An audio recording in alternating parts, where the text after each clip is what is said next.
You cannot look at a movie set in 1932 through a 2025 lens. I know there have been a lot of conversations surrounding this particular topic, namely the character of Mary. As someone with the background I have, I'm going to add my 2 cents. I am Puerto Rican on both sides. Parents, grandparents, great-grandparents, etc. And these are my maternal grandparents who were born in the 1930s. Rest in peace. Again, they are both Puerto Rican. As per my family, there is a really crappy anecdote that goes along with their love story. My abuelito's family told him that if he married my abuelita, their kids would come out looking like monkeys. You heard me correctly.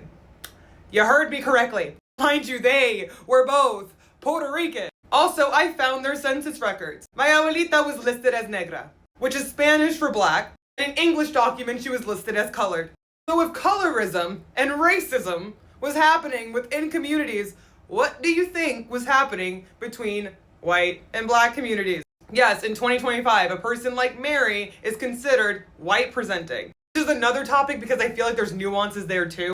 Also, white presenting and white passing are two different things. Passing is something that you actively do. It is an action. You pass on purpose. Simply being white presenting is not the same as being white passing. There's a reason why she was at that train alone. Because if her husband had come to her hometown and saw her mixed race mother in a casket, he would have probably offed her. That's what happened back then. Even the smallest ancestry, the smallest percentage was enough to get people like Mary offed.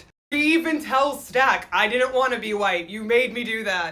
A lot of mixed race, as little as the mix was, women back then did that for safety, for security. But it was also very dangerous because if they were found out, and again I say, if there is prejudice in people of the same community, what do you think is gonna happen back then with people from different communities? And let's be for real, it still happens. Nowadays I consider myself Afro-Latina. I am proudly Puerto Rican and I am also acknowledging that I present this way. But people back then did not have the luxury of exploring what their identity meant to them. It wasn't 2025. Mary would have been in trouble.